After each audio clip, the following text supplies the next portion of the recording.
అందరికీ జైభీం. నా పేరు పెద్ద జైపల్లి, విజయవాడ సెంట్రల్ నియోజకవర్గం ఐసీసీ ప్రధాన కార్యదర్శి.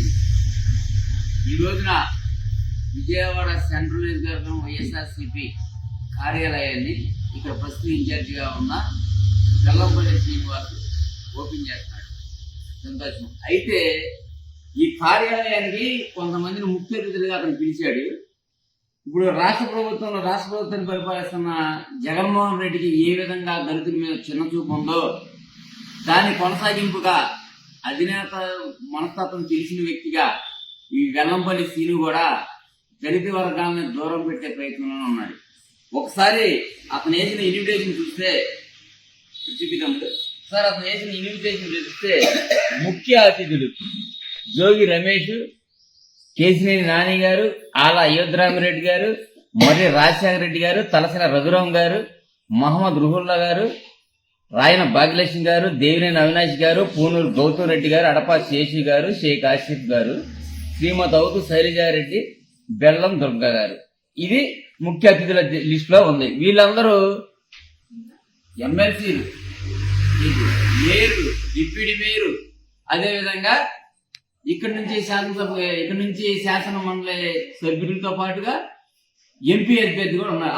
వాళ్ళ అయోధ్యరామిరెడ్డి కూడా ఉన్నారు. కానీ కృష్ణా జిల్లా నుంచి ప్రాతినిధ్యం వహిస్తున్న ఎమ్మెల్సీ మొండితో అరుణ్ కుమార్ గారు ఉన్నాడు దళిత వర్గాల నుంచి.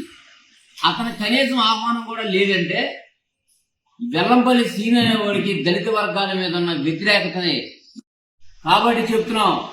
దళిత వర్గాలు ఒక్కసారి ఈ ముసుగు వేసుకున్న తోడేలు లాంటి మనస్తత్వం కలిగిన వ్యక్తుల్ని గమనించండి. వీళ్ళెవడూ కూడా దళిత వర్గాలను ఆదరించే శ్రద్ధలు కానీ సంస్కారం కానీ లేదు, అదేవిధంగా వ్యక్తిత్వం కూడా లేదు. కాబట్టి దళిత వర్గాలందరూ కూడా ఖచ్చితంగా విజయవాడ సెంట్రల్ నియోజకవర్గం ప్రతి ఒక్కరు కూడా ఒక్క ఓటు కూడా ఈ దళిత వ్యతిరేకి వెల్లంపల్లి శ్రీనికి వేయొద్దని చెప్పి నా దళిత సోదరులందరూ కూడా, అదేవిధంగా పార్టీలో మా జగన్ అని విర్రమానం చూపిస్తున్న నా దళిత వర్గాలని, దళిత సోదరులు కూడా దయచేసి విజ్ఞప్తి చేస్తున్నాను. ఈ దళిత వ్యతిరేక ప్రభుత్వానికి, దళిత వ్యతిరేక వెల్లంపల్లి శ్రీనికి కూడా ఒక్క ఓటు కూడా విజయవాడ సెంట్రల్ నియోజకవర్గం వేయొద్దని చెప్పి మీ అందరికీ చేతులెత్తి జైవ్యం తెలుపుతూ నేను అడుగుతున్నాను. ఎందుకంటే రాష్ట్ర వ్యాప్తంగా దళితుల మీద ఇన్ని దాడులు జరిగినా ఒక్కరోజైనా కానీ నా దళితులు, నా ఎస్టీలు, నా బీసీలు అని మాట్లాడే ఈ జగన్మోహన్ రెడ్డి ఒక్కరోజు కూడా పలానా దగ్గర ఇలా దళితుడికి అన్యాయం జరిగింది అని కఠినంగా శిక్షించాలి, లేదంటే ఇంకోటి చేయాలని కనీసం ఒక మాట కూడా అనలేదు, ఒక ప్రెస్ మీట్ అనేది కూడా తీయలేదు. కాబట్టి దళిత వ్యతిరేక ప్రభుత్వాన్ని ఆంధ్రప్రదేశ్ లో ఉన్న 29 ఎస్సీ రిజర్వ్ స్థానాల్లో కూడా డిపాజిట్లు రాకుండా చేసే బాధ్యతని దళిత వర్గాలుగా మేము తీసుకుంటాం. అదేవిధంగా మా దళిత వర్గాలను కూడా, దళిత సోదరులందరూ కూడా చైతన్యవంతం చేస్తామని చెప్పి మీ అందరికీ తెలియజేస్తూ జై భీమ్.